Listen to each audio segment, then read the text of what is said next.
সরকারি নির্দেশ মোতাবেক একটা পার্সেন্টেজকে আমাদেরকে ছুটি দিতে হয়।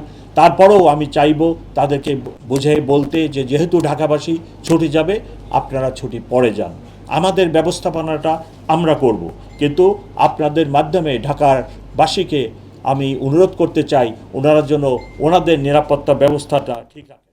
আরেকটি বিষয় সেটা হলো যে যেহেতু ব্যাপক রাত পর্যন্ত শপিং সেন্টারগুলো খোলা থাকবে, অনেক রাত পর্যন্ত খোলা থাকবে, এবং আমাদের পুলিশের স্বল্পতা, আপনারা শপিং সেন্টার এবং গেটেড রেসিডেন্সিয়াল এরিয়াগুলোতে দেখবেন।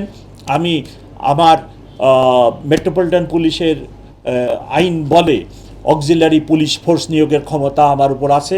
আমি সেই মোতাবেক তাদেরকে অক্সিলারি পুলিশ ফোর্স হিসাবে নিরাপত্তা, যারা প্রাইভেট নিরাপত্তার লোকেরা আছে ওনাদেরকে আমি নিয়োগ দিচ্ছি, এবং তাদের হাতে একটি ব্যান্ড থাকবে যে সহায়ক পুলিশ কর্মকর্তা, এবং আইন মোতাবেক উনি একজন, আমি বা আমার কলিগরা যে পুলিশ অফিসার হিসেবে যে ক্ষমতা ভোগ করেন, ক্ষমতা বলা যায় না, দায়িত্ব পালন করেন, সেই একই রূপ দায়িত্ব পালন করবেন। যে কোনো ব্যক্তিকে ওনারা গ্রেপ্তারের ক্ষমতা পাবেন, এবং সাথে সাথে পুলিশ অফিসারকে আইনগতভাবে যে প্রোটেকশন দেওয়া হয়েছে সেই প্রোটেকশনটিও পাবেন। এই কার্যক্রমটিও আমি শুরু করেছি। হাতিরপুলে কিছুদিন আগে একটি ডাকাতি হয়, সেটিও আমরা উদ্ঘাটন করেছি। এর মধ্যে বেশ কয়েকটি ঘটনা যেগুলো হয় তার মধ্যে সবচেয়ে ইম্পর্টেন্ট বা ভাইরাল হয়েছিল বনশ্রী এর ডাকাতি, সন্দেহ ব্যবসায়ীর ডাকাতি। সেই ডাকাতির ঘটনাটি সম্পর্কেই আপনাদেরকে বললাম।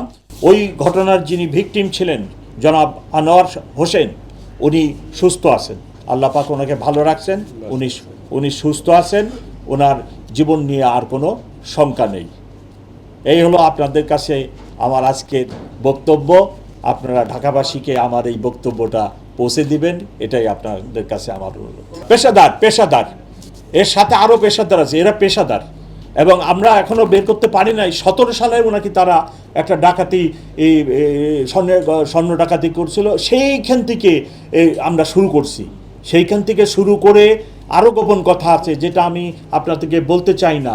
আমরা কোনো একটা নিষিদ্ধ জায়গাতেও গেছি, যাই তার একজন সঙ্গীকে বের করছি, বের করে তার সেই সঙ্গীকে জিজ্ঞেস করছি কি হয়েছিল। সেই সঙ্গী আমাদেরকে প্রথম রেফারেন্স দেয় যে 17 সালে এই গ্রুপটি একটা স্বর্ণ ডাকাতি করছিল। সেইখান থেকে সূত্র ধরে আমরা আস্তে আস্তে আগায় এটা ডিটেক্ট করছি।